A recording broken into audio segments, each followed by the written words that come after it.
Klik tombol berikut untuk mendapatkan update ilmu yang insya Allah bermanfaat. Bolehkah kurban uangnya minjam? Minjam ke anak atau ke orang tua? Asalkan antum punya sesuatu yang bisa antum bayarin. Antum punya uang cuma belum datang sekarang. Kadang-kala karena kita tahu kurban ini waktunya hanya 10, 11, 12, 13. Duit antum baru keluar tanggal 20. Boleh nggak pinjem? Boleh kalau ada jaminan antum bisa bayar. Tapi kalau nggak ada jangan utang. Karena sejatinya Allah tidak membebani hamba di atas kemampuannya. Anak ingin Ustadz, ya udah. Insya Allah niat antum ditulis sama Allah Azza wa Jal. Asalkan antum benar-benar niat lillahi ta'ala. Mengapa ketika kita sudah hijrah mengharap ridha Allah, akan tetapi banyak masalah-masalah dalam hidup? Bagaimana cara menghadapi masalah juga solusinya. Contoh sebagai madu, istri kedua Pak Ustadz, posisi sangat lelah. Haruskah tetap bersabar atau menyerah saja? Karena penilaian orang tabu dengan hukum syariat ini. Jazakallah khairan. Jamaah, antum tidak akan berhenti ditimpa masalah kecuali antum sudah mati. Mati pun gak selesai masalah antum. Ditunggu di kuburan sama mungkar nakir sana. Antum akan terus mendapatkan fitnah dalam kehidupan ini. Karena sudah ketentuan Allah. Allah mengatakan wa nabluukum bisyarri wal khairi fitnah wa ilaina turja'un. Dan kami akan menguji kalian dengan kebaikan dan keburukan. Dan akan kembali kepada kami kalian itu. Yang jadi istri pertama dia jadi istri kedua merasa capek. Yang istri pertama lebih capek. Gara-gara ada madunya ini sampai Allah. Itu namanya piring di rumah. Yang awalnya dari beling, aduh sekarang pakai piring plastik. Lelah juga. Jadi ketika antum berpikir, oh istri pertama nggak lelah, sama lelah. Sebagian wanita yang suaminya kawin lagi, dia selalu berpikir, enak kamu mas, kata dia, kesana sehari, kesini sehari, padahal dia juga capek dan lelah jemaah. Antum pikir suami yang punya istri 4 nggak lelah?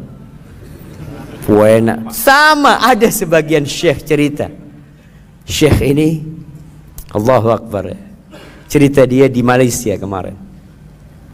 Dia ke rumah temannya, pengusaha, masya Allah, istrinya 4. Ketika dia ke kantornya, dia mau masuk ke ruangan, salah buka ruangan. Buka ruangan, isinya kamar tidur jemaah. Kata dia, ayo, kata yang pengusaha, jangan yang masuk sana, kata dia. Syekh tanya, ada apa kamar ini, kata dia. Iya Syekh, kalau ana sudah nggak tahan sama 4 istri ana tidur di kantor, sudah nggak pulang ke rumah. Udah ribut ke sini, ribut ke sana, ribut. Allahu Akbar. Jadi anti harus sabar. Menjadi istri kedua sabar, istri pertama sabar, lelah dan capek, jadi suami pun sabar. Ada sebagian suami yang nggak tahan dengan kelelahan itu, akhirnya semua istrinya diceraikan, hidup nggak punya istri. Betul jemaah, ada kejadian. Karena kehidupan ini semua lelah jemaah. Jadi jangan berpikir perempuan suaminya itu hanya bersenang-senang, dia lelah, dia mungkin beban pikiran. Apalagi ada laki-laki yang sok mau kawin lagi, fulus nggak punya, utang banyak, sunnah. Bayarin dulu utangnya. Sunnah tuh. Ada sebagian jemaah yang dia pikir nggak mau lelah, padahal tetap lelah. Maka kuncinya apa? Bersabar.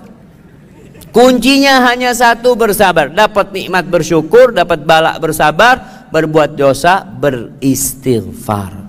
Sampai kapan seperti itu Ustaz? Sampai mati.